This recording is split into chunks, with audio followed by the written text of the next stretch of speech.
few years of watching Rob Ford's style of governing, it seemed to me that the fabric of this city was just disintegrating before my eyes. I could not believe what was happening.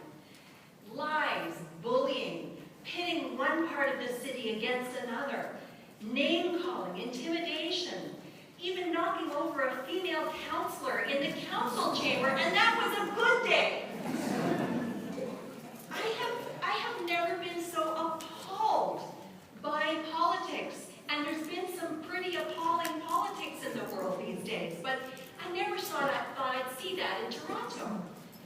And so I felt kind of desperate, and I knew I wanted to do something, but what do you do? I mean, I was just one person. How could I really make a difference?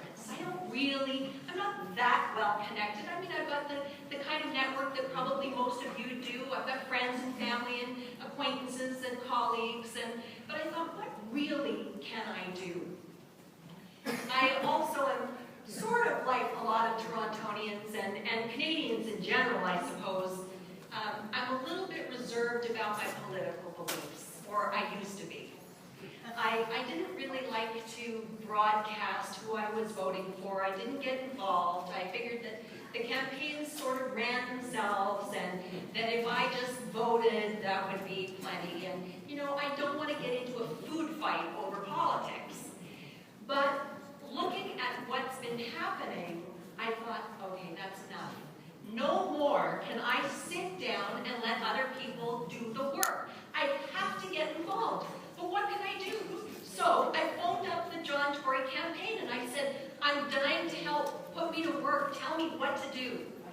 So I had the honor earlier in the summer with my husband of hosting an event at which we had about 50 people, and John came and spoke to us. And, you know, quite honestly, I didn't know too much about him. I know, of course, his background, that he'd been the head of corporations, managed thousands of people, big budgets, United Way. He's been a very, very civic conscious person, but I didn't know the person.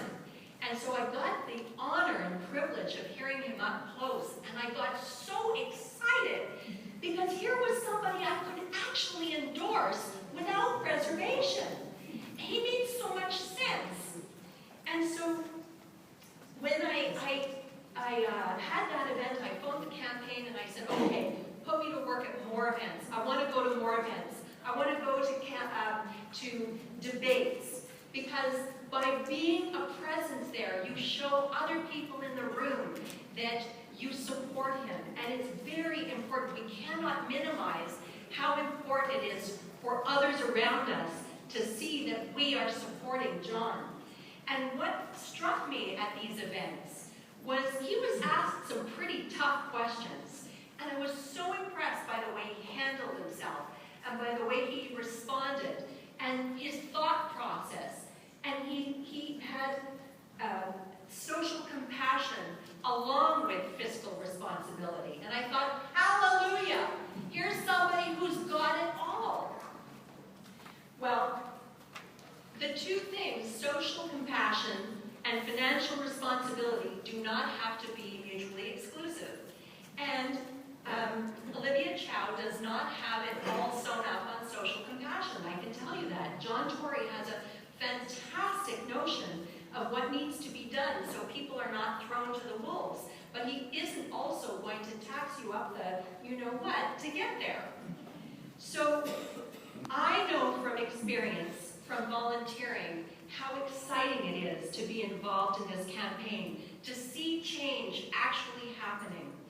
And no effort is too small, so I want to invite you all to join me and volunteer. Even if you can only give us an hour, anything will help. Canvas, get on the phone. You can even do it in your jammies from home.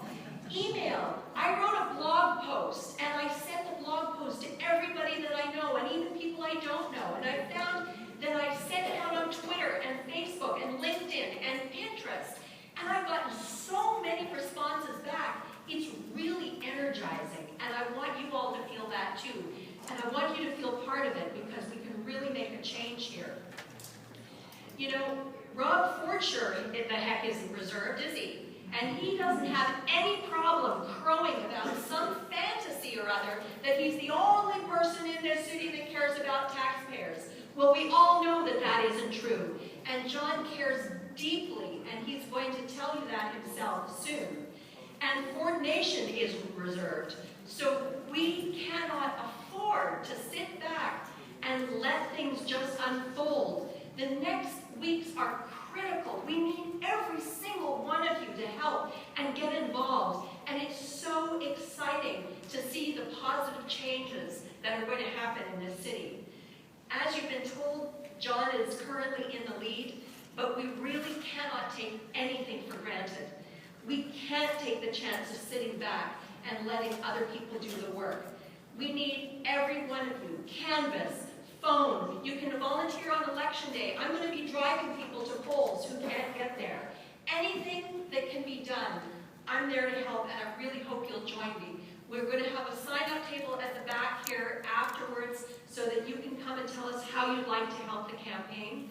And we're going to hopefully get you involved, and you're going to have fun, but also you're going to make a difference.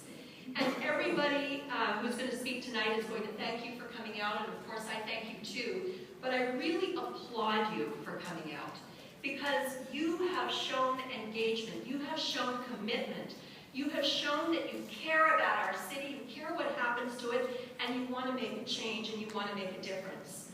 And you need to talk to everyone you know and get them involved too. And I want to paraphrase a very famous cultural anthropologist named Margaret Mead, who once said, "Never doubt a group of thoughtful, committed citizens like you can change the world. It's the only thing that ever has. And every single one of us in this room can bring positive change to Toronto by electing John Tory.